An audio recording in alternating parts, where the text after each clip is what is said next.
You ever try to open up a jar of pickles and suddenly feel like you've got the arm strength of a spaghetti noodle? Yeah, I've been there. And if you're over 50, let's be real. Gravity is getting more aggressive every year. One day you're lifting your grandkids and the next you're wondering why you can't pull yourself off the floor.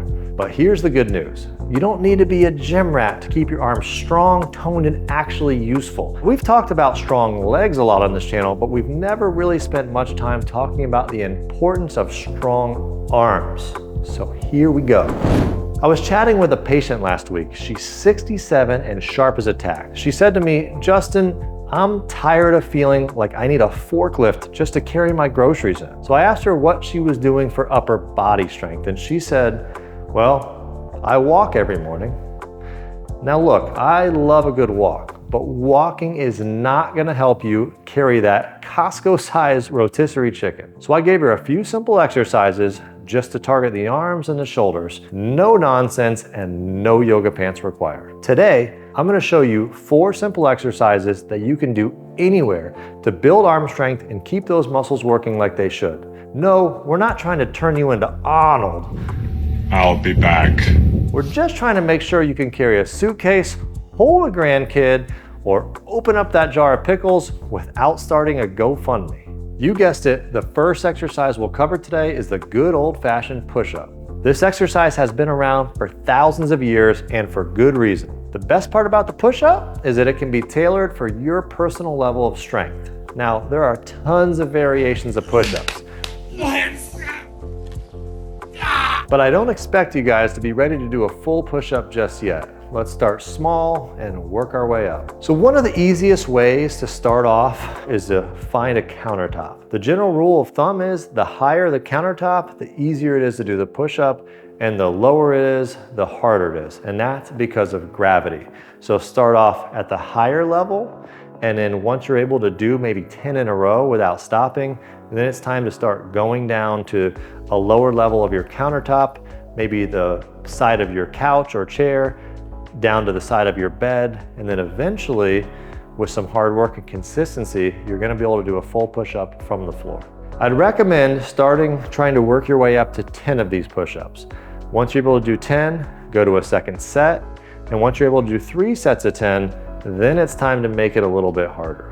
The next exercise are bent over dumbbell rows. If you have access to some actual dumbbells, that's fantastic. Maybe start off with a 10-pounder. If you don't have access to a 10-pound dumbbell, a gallon of milk or a gallon of water weighs about 7 or 8 pounds. So that's a good place to start.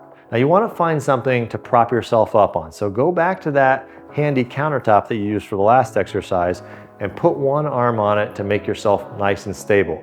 Walk your feet back and keep your core nice and strong so your back is flat. You're not arching or sagging at the back. Now you want to pull that weight from the floor up to your armpit without getting a lot of rotation of your lower back. Lower it back down to its starting point nice and slow and repeat that 10 times. Like I said, once you're able to do 10, work your way up to a second set of 10. If you're able to do 3 sets of 10, and it's not super difficult, then it's time to go up to a heavier weight. Next up are chair dips. Now this is a really functional exercise because pushing up from a chair is something that we have to do every day. So you're gonna find a chair with arms and doesn't have wheels. So maybe a dining room chair or even a patio chair, something that's nice and stable. Now you wanna scoot forward in your chair, put both hands on the top of the arm of the chair, and push yourself up. Now, without using your legs at all, you're asking your arms to do all that work. Well, the good thing about it is no matter where your strength is, you can always use your legs to help a little bit. Position your feet in a way that you can get some good leverage and help ease the burden and make it easier on your arms. Once you're able to do 10 of those without much difficulty, then you can work your legs away to where you're doing more of that work with your hands, adding in that second set of 10 and eventually building up to a third set of 10. Once you're able to do a full dip with very little help from your legs, you're gonna have built that key strength in your triceps and your shoulders to do functional things like pushing up from the floor and getting up from your chair. The last exercise, shoulder external rotation, can be done with a band. Now you can buy Therabands or elastic tubing from almost any sporting goods store or off of Amazon. We'll link to our active adult store in the description where we like to recommend some of the products that we use and aren't gonna break the bank. But you're gonna start off good posture, kind of an underhand grip like you're holding a cup of soup in both hands with that band rested right across the top.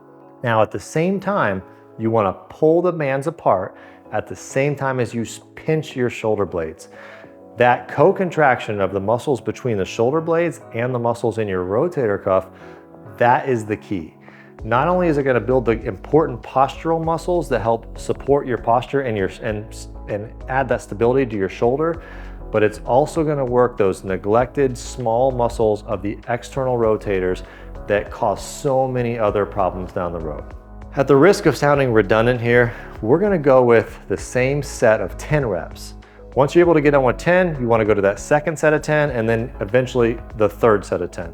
If you're able to do 3 sets of 10 without too much difficulty, then it's time to level up the resistance. If you've ever used bands before, you know they come in different colors. Everyone has a different strength. So make sure you do something that's appropriate for you, keeping the level of resistance appropriate with your strength. Strong arms aren't just for flexing in the mirror.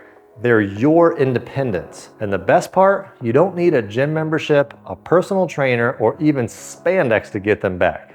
But hey, if you do want to wear spandex, you do you. Just maybe don't post it on Facebook. Try these out, stay consistent, and let me know how you're feeling. Your arms and your pickle jars will thank you. Until next time.